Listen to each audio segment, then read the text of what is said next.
అధికార బీఆర్ఎస్ పార్టీలో వర్గపోరు తీవ్రస్థాయికి చేరుకుంది. ఆధిపత్యం కోసం ఒకరిపై ఒకరు ఆరోపణలు విమర్శలు చేస్తూ హీట్ పుట్టిస్తున్నాయి రాజకీయాలు. ఉమ్మడి నల్గొండ జిల్లాలోని నకిరేకల్ నియోజకవర్గంలో తాజా మాజీ రాజకీయాల మధ్య నువ్వా నేనన్నట్లుగా రాజకీయం సాగుతుంది.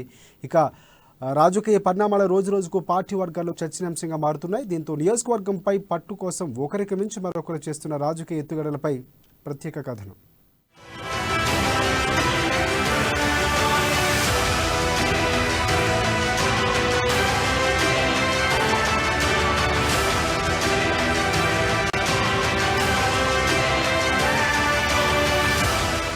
అధికార పార్టీలు బీఆర్ఎస్ లో ఎన్నికలు దగ్గర పడే కొద్దీ నియోజకవర్గాల్లో వర్గపోరులు ఒక్కొక్కటిగా బయటపడుతున్నాయి. రాష్ట్రంలో అన్ని సెగ్మెంట్లలో దాదాపుగా ఇదే పరిస్థితి కనిపిస్తోంది. ఉమ్మడి నల్గొండ జిల్లాలోని ఎస్సీ రిజర్వ్ స్థానమైన నకిరేకల్తో కాస్త ఎక్కువగానే కనిపిస్తోంది.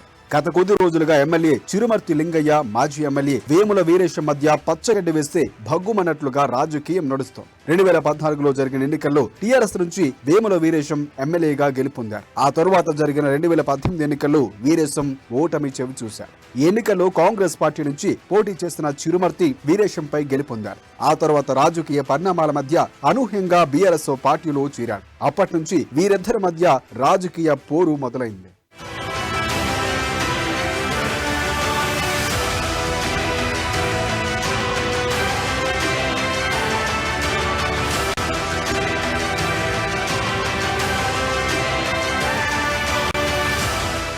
సెగ్మెంట్ లో పట్టు కోసం ఒకరికి మించి మరొకరు ఎత్తులతో రాజకీయం చేస్తున్నారు. కాంగ్రెస్ పార్టీ నుంచి ఎమ్మెల్యేగా గెలిచి బీఆర్ఎస్ లో చేరిన చిరుమర్తి ఈ దఫా ఎన్నికల్లో అధిష్టానం తనకే టికెట్ ఇస్తుందని భావిస్తున్నాడు. అంతేకాదు కార్యకర్తలకు ఎప్పుడూ అందుబాటులో ఉంటూ అభివృద్ధి కార్యక్రమాల పేరుతో గ్రామాల్లో పర్యటిస్తున్నాడు. కాంగ్రెస్ నుంచి బీఆర్ఎస్ లో వచ్చిన తన అనుచరులకు ప్రాధాన్యం కల్పిస్తున్నారు. వీరేశం వర్గాన్ని కూడా తన వైపుకు తిప్పుకునే ప్రయత్నాలు చేస్తున్నాడు. తనతో కలిసి రావాలని, ఈసారి జరిగే ఎన్నికల్లో తన గెలుపునకు కృషి చేయాలని కోరుతున్నాడు చిరుమర్తి. సీఎం కేసీఆర్, మంత్రి కేటీఆర్ తో పాటు జిల్లా మంత్రి జగదీష్ రెడ్డి ఆశీర్వాదం తనకే ఉందని, తనకే టికెట్ వస్తుందని బహిరంగంగా చెబుతూ వీరేశానికి పరోక్షంగా హెచ్చరికలు పంపిస్తున్నాడు.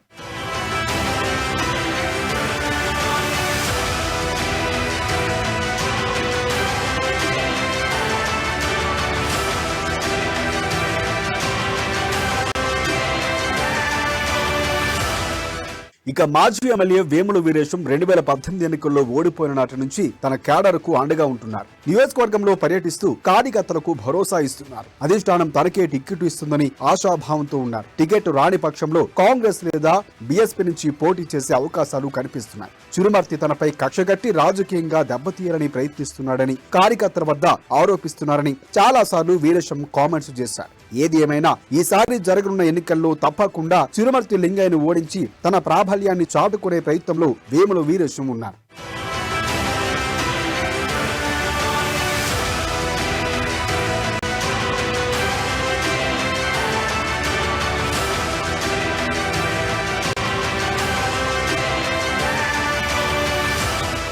అయితే తాజాగా ఎమ్మెల్యే చిరుమర్తి లింగయ్య మంత్రి జగదీష్ రెడ్డి ఎదుట పరోక్షంగా వీరేశాన్ని విమర్శించారు. రోజుకో డ్రామా ఆడుతున్నాడని, ఏ పార్టీ నుండి టికెట్ వస్తుందో తెలియని పరిస్థితిలో ఉన్నాడని విమర్శించారు. కోట్లాది రూపాయలతో నియోజకవర్గాన్ని అభివృద్ధి చేస్తున్నానని, ఈసారి ఎన్నికల్లో తన విజయం తప్పనిసరి అని అంటున్నాడు. దీంతో ఒక్కసారిగా నియోజకవర్గంలో రాజకీయ ప్రకంపనలు మొదలయ్యాయి. దీంతో బీఆర్ఎస్ పార్టీ కేడర్ అంతా అయోమయంలో పడింది. టికెట్ ఎవరికి వస్తుందో, ఎవరి వెంట వెళ్లాలో తెలియని పరిస్థితి. రానున్న ఎన్నికల్లో ఎవరు గెలుస్తారో, ఎవరు ఓడుతారో అన్నది రాబోయే రోజుల్లో తెలవనుంది. నియోజకవర్గంలో ఎవరిది పై చేయిగా నిలుస్తుందో చూడాలంటే ఎన్నికల దాకా వేచి చూడాల్సిందే.